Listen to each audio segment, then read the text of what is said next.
So welcome back friends. I welcome you to Venus Astro. और जैसा कि आप लोग जानते हैं, ये एक ऐसा प्लेटफॉर्म है, एक ऐसा चैनल है जहाँ पर आपको एस्ट्रोलॉजी, न्यूमरोलॉजी एंड अकल साइंस की नॉलेज प्रोवाइड की जाती है। ओके। तो लास्ट ट्यूटोरियल में हम सीख रहे थे कि कुंडली कैसे बनाते हैं और हमारी वैदिक एस्ट्रोलॉजी के बारे में मैंने आपको बताया। अब हम आज डिस्कस करेंगे ग्रह उच्च और नीच के कहाँ पर हो जाते हैं। हर प्लैनेट जो होता है किसी राशि में जाके उच्च का हो जाता है और कहीं पर जाके वो नीच का हो जाता है। ओके। और इंग्लिश में अगर हम आपको टर्म जैसे आप चार्ट देखेंगे या कहीं कुंडली देखेंगे तो वहाँ पर ये चीज प्लैनेट्स के नाम लिखे होंगे। और उच्च नीच के लिए उच्च का मतलब होता है एग्जॉल्टेड स्टेट और नीच का मतलब होता है डेबिलिएटेड स्टेट। तो आपको ये टर्म्स भी पता होनी चाहिए, हिंदी वाली भी और इंग्लिश वाली भी। मैं आपको दोनों बताकर चलूंगा ताकि आपको कोई भी कुंडली देखने में कहीं प्रॉब्लम ना आए। तो चलिए ठीक है, अब देखते हैं। सबसे पहले मैंने जो लिस्ट बनाई है आप ध्यान से देखें इस लिस्ट के ऊपर। सबसे पहले नंबर पे सूर्यदेव की बात करेंगे। सूर्यदेव कहाँ पर जाकर आपकी मेष राशि में जाकर उच्च के हो जाते हैं, पर वो तुला राशि में वो नीच के हो जाते हैं। तो आपकी कुंडली में जब आप एनालिसिस करेंगे, आप उसे अध्ययन करेंगे, अगर आपको सूर्यदेव बैठे दिखते हैं मेष राशि के अंदर, तो आप समझो वो अपनी उच्च की राशि में बैठे हैं। और उच्च की राशि का मतलब हो गया कि वो आपको पॉजिटिव रिजल्ट्स ही देंगे, क्योंकि वहां पर वो अच्छा फील कर रहे हैं। मैं आपको एक बहुत इजी वे में समझा देता हूँ ये चीज़। उच्च का मतलब सिर्फ ये है कि जो भी ग्रह अपनी उच्च की राशि में जाके बैठता है तो वहां जाके उसे अच्छा फील होता है, वो अच्छा महसूस करता है। तो वो हमेशा आपको अच्छे रिजल्ट्स ही देगा। आप ऐसे समझो इस चीज़ को। ओके। और अगर वो अपनी नीच की राशि में बैठता है तो वो थोड़े से नेगेटिव रिजल्ट्स आपको देना स्टार्ट कर देता है।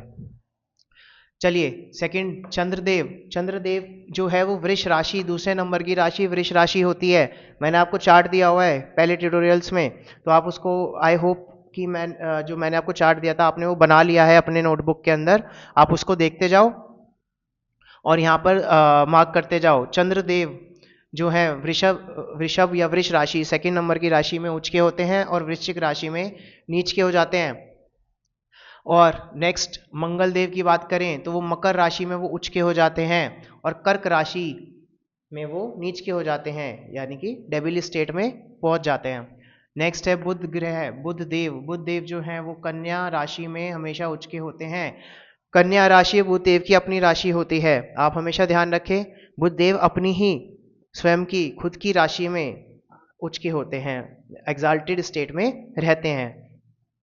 जब भी बुधदेव कन्या राशि में बैठेंगे तो हमेशा आपको अच्छे रिजल्ट्स, पॉजिटिव रिजल्ट्स ही देंगे। और अगर वो मीन राशि में आ जाते हैं तो आपको नेगेटिव रिजल्ट्स देंगे। Next we are talking about Brihaspati. Brihaspati ग्रह जो हैं अगर कर्क राशि में हैं तो वो उच्च के हैं और मकर राशि में हैं तो वो नीच के हैं। फिर बात आती है शुक्रदेव। शुक्रदेव मीन राशि में एग्जाल्टेड होते हैं, उच्च के होते हैं और कन्या में नीच के होते हैं। शनिदेव तुला में उच्च और मेष में नीच। और राहु देव की दो राशियां हैं।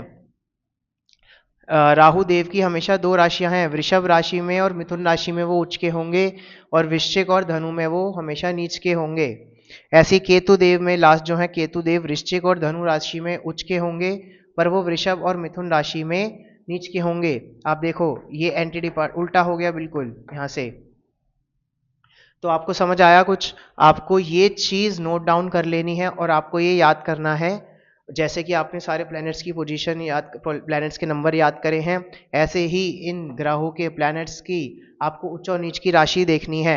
बिकॉज ये बहुत ही इंपॉर्टेंट टॉपिक होता है। अगर आप ये नहीं नोट करेंगे तो आप प्रॉपर प्रिडिक्शंस और प्रॉपर रिजल्ट्स नहीं जान पाएंगे कुंडली से। तो मैंने आपको एक चीज़ और समझाई है उच्च और नीच का। मैं आपको एक चीज़ और क्लियर कर देता हूँ। जो बहुत सारे एस्ट्रोलॉजर्स या कोई आपको डराता है कि आपका जो सूर्य है वो यहाँ पर आ गया है तुला राशि में नीच का हो गया है, तो आपको वो डरा दिया जाता है बहुत ज़्यादा कि आपकी लाइफ बहुत ज़्यादा डाउन हो जाएगी, सूर्यदेव आपके नीच के हो गए हैं। पर आप मानो, आपको डरना नहीं है कुंडली से, आपको एस्ट्रोलॉजी से डरना नहीं है। एस्ट्रोलॉजी जो है वो ये आपको सीखने का माध्यम है, आपको पॉजिटिव रिजल्ट्स देने की एक टेक्निक है। ये आपकी लाइफ को बेटर बनाने के लिए सिखाई जा रही है। तो आपको इन चीज़ों से डरना नहीं है, क्योंकि बस आप इतना सोचो, अगर आपका सूर्यदेव है मान के चले फॉर एग्जाम्पल, अगर वो अपनी नीच की राशि में बैठे हैं तो वो आपको थोड़े नेगेटिव रिजल्ट्स देंगे तो सही, बट ऐसा नहीं है कि आप बहुत ज़्यादा नेगेटिव हो जाओगे और आपका कुछ उसका रेमेडी नहीं है। आप उनकी रेमेडीज कर सकते हैं, इसकी बहुत अच्छी अच्छी रेमेडीज़ मैं आपको बताऊंगा जो आप करके डेली लाइफ रेमेडीज़ मैं आपको बताऊंगा जो आप कर सकते हैं और आप इस सिचुएशन को थोड़ा सा इम्प्रूव कर सकते हैं। और ऐसे ही हर ग्रह के साथ होता है। तो कहने का मतलब मेरा ये है कि आपको डरना नहीं है किसी भी चीज़ से। कोई भी आपको डरा देता है कि भाई ये ग्रह आपका नीच का हो गया, मंगल ग्रह आपके नीच के हैं तो आपके साथ ऐसा हो जाएगा, आपके साथ एक्सीडेंट हो जाएगा, या कोई भी ऐसी बात से आपको डरना नहीं है। पहले तो आप ये दिमाग में अपने डाल लो, you don't have to fear from anything. आपको किसी की बात से ऐसे डरना नहीं है कि कोई ग्रह अगर नीच का हो गया तो वो आपकी लाइफ को ख़राब कर देगा या बहुत ज़्यादा नेगेटिव हो जाएगा, क्योंकि हर चीज़ का सोल्यूशन है। नेगेटिव नीच का ग्रह होने का सिर्फ इतना सा मतलब होता है कि थोड़े नेगेटिव रिजल्ट्स आपकी लाइफ में उस ग्रह से उनकी दशा अंतरदशा में आने स्टार्ट हो जाएंगे। तो चलिए, आपको ये फंडा समझ आया, आपको ये कॉन्सेप्ट समझ आया जो मैंने आपको समझाने की